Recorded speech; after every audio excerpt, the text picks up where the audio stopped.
जय श्री कृष्णा। राधे राधे। ओम श्री सूर्याय नमः। मकर संक्रांति और एकादशी की कथा बहुत प्राचीन समय की बात है, जब पृथ्वी पर ऋषियों का तप, देवताओं का तेज और मनुष्यों की श्रद्धा का एक ही लय में बहती थी। उस समय सूर्य देव अपने रथ पर विराजमान होकर 12 राशियों की यात्रा किया करते थे। सूर्य की यह यात्रा केवल खगोलीय परिवर्तन नहीं थी, बल्कि पृथ्वी पर धर्म, कर्म और समय की गति को नियंत्रित करने वाली दिव्य व्यवस्था थी। जब सूर्य देव धनु राशि से निकलकर मकर राशि में प्रवेश करते हैं, उसी क्षण को मकर संक्रांति कहा जाता है। यह वह समय होता है जब सूर्य उत्तरायण होते हैं, अर्थात देवताओं का दिन आरंभ होता है। शास्त्र कहते हैं कि उत्तरायण में किया गया दान, जप और तप कई गुना फल देता है। उसी कालखंड में भगवान विष्णु की प्रिय तिथि एकादशी भी आती है। एकादशी वह तिथि है जब मनुष्य अपने शरीर से अधिक आत्मा की चिंता करता है। अन्न से वृत्ति और विष्णु स्मरण में आत्मशुद्धि का यह दिन अत्यंत पुण्यकारी माना गया है।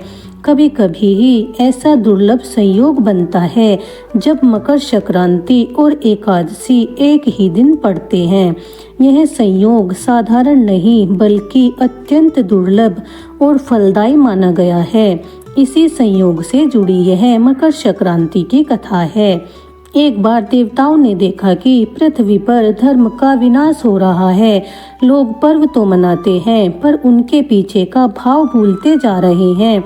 दान दिखावे का हो गया था, व्रत केवल शरीर को कष्ट देने का साधन बन गया था। देवताओं ने यह चिंता भगवान विष्णु के समक्ष रखी। भगवान विष्णु ने कहा, जब तक मनुष्य समय और संयम दोनों का सम्मान नहीं करेगा, तब तक धर्म स्थिर नहीं होगा। सूर्यदेव भी वहीं उपस्थित थे। उन्होंने कहा, प्रभु, जब मकर राशि में प्रवेश करता हूँ, तब पृथ्वी पर ऊर्जा का प्रवाह बदल जाता है। यदि उसी दिन एकादशी का व्रत हो तो मनुष्य के भीतर और बाहर दोनों स्तरों पर शुद्धि संभव है।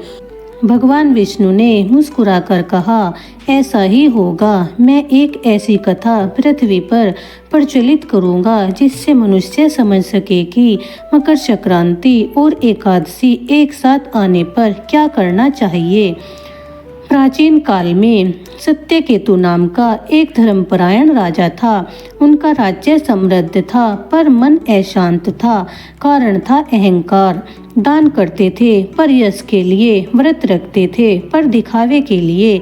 एक वर्ष मकर संक्रांति और एकादशी एक ही दिन पड़ी। राजपुरोहित ने राजा से कहा, महाराज, यह अत्यंत दुर्लभ संयोग है। आज यदि विधि पूर्वक व्रत और दान किया जाए तो मोक्षदायी फल मिलता है।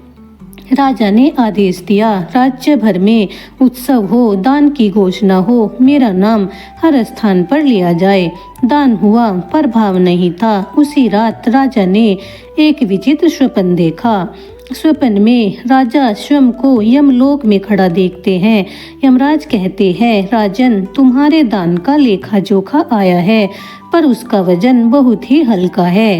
राजा घबरा गए और बोले, हे प्रभु, मैंने इतना दान किया, फिर भी हल्का। यमराज बोले, दान में वस्तु नहीं, भावना तोली जाती है। मकर संक्रांति सूर्य की गति का पर्व है और एकादशी मन की गति रोकने का दिन। तुमने बाहर सब किया, भीतर कुछ नहीं बदला। उसी क्षण भगवान विष्णु प्रकट हुए और बोले, राजन, अगली बार जब यह संयोग आए, तब केवल दिखावा नहीं, त्याग भी करना। राजा की नींद खुल जाती है और वह भीतर तक हिल चुका था। अगले वर्ष भी फिर से वही संयोग आया। मकर संक्रांति और एकादशी एक साथ आई। इस बार राजा ने कोई घोषणा नहीं की। उन्होंने एकादशी पर निर्जल व्रत रखा, रात में जागरण किया, भगवान विष्णु का नाम जपा। मकर संक्रांति की सुबह उन्होंने तिल गुड़ खिचड़ी, वस्त्र और अन्न का दान दिया। बिना नाम बिना शोर राजा ने स्वयं से कहा, आज मैं नहीं, धर्म दान करेगा। उस दिन सूर्य देव ने राजा को दर्शन दिए। उन्होंने कहा, आज तुमने मेरी गति को समझा। उत्तरायण केवल सूर्य का नहीं, आत्मा का भी होता है। राजा के भीतर अद्भुत शांति भर गई। राज्य में अकाल समाप्त हुआ, प्रजा में संतोष आया। इस संयोग का शास्त्रीय अर्थ यह है, मकर संक्रांति, सूर्य का मकर राशि में प्रवेश, उत्तरायण की शुरुआत, दान पुण्य और कर्म शुद्धि का पर्व, एकादशी, इंद्रियों का संयम, विष्णु भक्ति, पाप क्षय और मोक्ष मार्ग। और जब दोनों साथ हों तब शरीर सूर्य, मन व्रत, आत्मा भक्ति, तीनों की शुद्धि होती है। तिल गुड़ अन्न का दान विशेष फलदायी है। खिचड़ी का दान अन्नपूर्णा कहलाता है। इस दिन का किया गया दान जन्म जन्मांतर के दोष काटता है। मान्यता है कि जो इस दिन प्रातः स्नान कर सूर्य को अर्घ दे, एकादशी व्रत, मकर संक्रांति का दान और भगवान विष्णु का स्मरण करता है, उसके घर में दरिद्रता धीरे धीरे विदा हो जाती है। मकर संक्रांति समय को शुद्ध करती है, एकादशी मन को शुद्ध करती है। दोनों साथ हो तो आत्मा का मार्ग खुलता है। धर्म केवल कर्म नहीं, चेतना की दिशा है। जो इस संयोग को समझ लेता है वही वास्तव में पर्व मनाता है। आइए अब जानते हैं एकादशी व्रत का पारण कब करें और कैसे करें और संपूर्ण विधि। राधे राधे, जय श्री कृष्णा। हरे कृष्ण हरे मुरारी। षटतिला एकादशी व्रत का पारण का मुहूर्त। षटतिला एकादशी व्रत पारण का शुभ मुहूर्त, हरिवासर का महत्व और व्रत खोलने की सरल विधि। एकादशी तिथि की शुरुआत और समाप्ति का सही समय, व्रत पारण का शुभ समय, भगवान विष्णु की पूजा और बताए गए कुछ खास नियम। हिंदू धर्म में षटतिला एकादशी को बहुत ज़्यादा पवित्र माना गया है। इस दिन भक्त भगवान श्री हरि विष्णु का व्रत रखते हैं और पूरे दिन उन्हीं का नाम जाप करते हैं। यह व्रत बहुत ही विशेष होता है, मगर इसका पारण और भी ज़्यादा खास होता है। जैसे शुभ मुहूर्त में व्रत का संकल्प लिया जाता है, वैसे ही व्रत के पारण का भी समय होता है। हरिवासर में षटतिला एकादशी का व्रत पारण किया जाता है।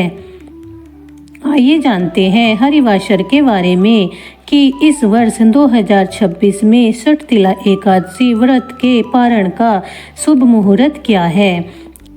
एकादशी तिथि का प्रारंभ 13 जनवरी 2026 को दोपहर 3:17 पर होगा। एकादशी तिथि समाप्त 14 जनवरी 2026 को शाम 5:52 पर होगी। षटतिला एकादशी व्रत पारण का समय 15 जनवरी 2026 को सुबह 7:15 से लेकर 9:21 तक रहेगा। आइए अब जानते हैं हरिवासर क्या होता है। हरिवासर यानी श्री हरि विष्णु भगवान का दिन।